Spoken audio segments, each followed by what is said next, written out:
Hello दोस्तों, कैसे हैं आप सब। आशा करती हूँ आप सब ठीक होंगे। तो आइए सुनते हैं एक और कहानी, चतुर बहू और उसके 3 प्रश्न। प्राचीन समय की बात है। किसी गांव में एक व्यापारी रहता था। उस व्यापारी का घर गांव की सीमा पर था। परिवार में उसकी पत्नी, उसका बेटा तथा चतुर बहू रहते थे। एक दिन व्यापारी का बेटा तथा ससुर व्यापार के काम से गांव के बाहर गए हुए थे।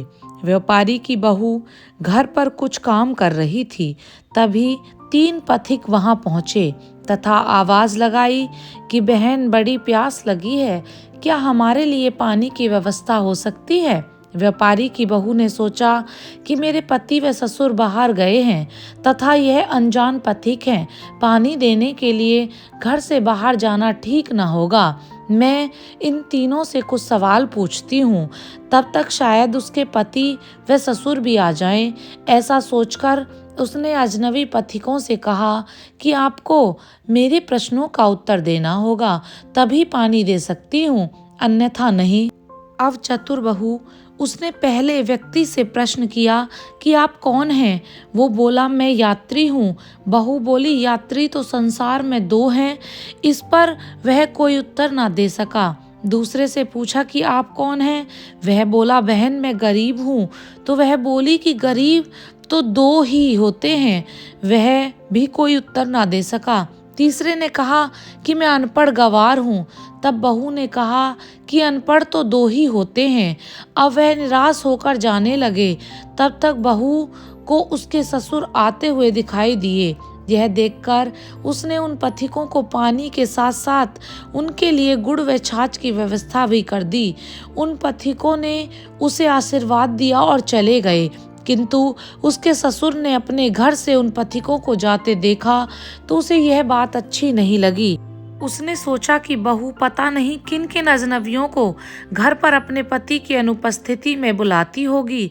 ऐसा सोचकर उस राज्य के राजा ने उसने अपनी चतुर बहू के चरित्र पर संदेह व्यक्त करते हुए शिकायत कर दी। राजा ने अपने 2 सिपाहियों को व्यापारी के घर भेजा। बहू ने उनसे कहा कि राजा ने किस रूप में उसे दरबार में बुलाया है, यह पूछ कर आओ। राजा के पास जाकर सिपाहियों ने यह बात बताई तो राजा बोला कि उसे बहू के रूप में यहाँ लाओ।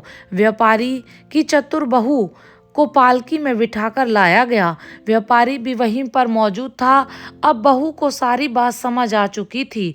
राजा ने पूछा कि तुम अजनबी पुरुषों को अपने घर क्यों लाई, जबकि तुम्हारा पति भी घर पर नहीं था। तो उसने कहा कि महाराज, मैंने तो केवल अपने कर्तव्य का पालन किया है। वे पथिक प्यास से व्याकुल थे, किंतु अजनबी होने के नाते मैंने उन्हें पानी न पिलाकर पति व ससुर की प्रतीक्षा करना ही उचित समझा। इसके लिए मैंने कुछ कठिन प्रश्नों का सहारा लिया था। राजा ने कहा, हम उन प्रश्नों के संबंध में जानना चाहते हैं। इस पर वह बोली कि महाराज, मेरा पहला प्रश्न था कि संसार में यात्री कौन है, जिसका उत्तर है कि इस संसार में केवल 2 यात्री हैं, एक सूरज तथा दूसरा चंद्रमा। ये दोनों प्रतिदिन यात्रा करते हैं। दूसरा प्रश्न कि गरीब कौन है, उसका उत्तर है कि गरीब 2 हैं, एक गाय एवं बहू। मेरे तीसरे प्रश्न का उत्तर है कि अनपढ़ व गंवार 2 हैं, भोजन तथा पानी, जो किसी के साथ भी कहीं पर भी चले जाते हैं। ऐसा कहकर बहू बोली कि महाराज, एक और प्रश्न का उत्तर अभी अभी मुझे मिल गया है। राजा आश्चर्य से बोला, वह क्या है, बताओ। बहू बोली कि जान की सलामती हो तो बताऊं। राजा ने अनुमति दी तो बोली, प्रश्न ये है कि संसार में मूर्ख कौन है। राजा ने पूछा, कौन है। बहू ने कहा, महाराज, इस संसार में 2 ही मूर्ख हैं। पहले मेरे ससुर, जिन्होंने पूरी बात की जानकारी किए बिना ही आपसे मेरी शिकायत कर दी और मेरे चरित्र पर बिना सोचे समझे उंगली उठा दी।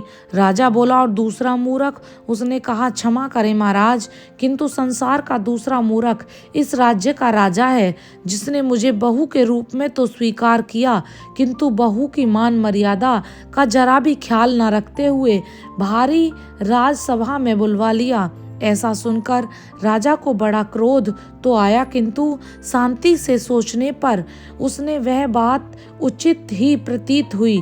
राजा ने उसकी चतुर बहू खूब प्रशंसा की तथा उस व्यापारी को बिना सोचे विचारे कोई कदम न उठाने की सलाह दी तथा चतुर और होशियार बहू को ढेर सारा उपहार देकर सम्मान सहित विदा किया। तो आशा करती हूँ दोस्तों आपको यह स्टोरी अच्छी लगी होगी। अगर अच्छी लगी है तो लाइक शेयर एंड चैनल को सब्सक्राइब करें। और इस कहानी से हमें यह शिक्षा मिलती है कि बिना विचारे किसी पर दोषारोपण नहीं करना चाहिए। तो bye bye, take care guys.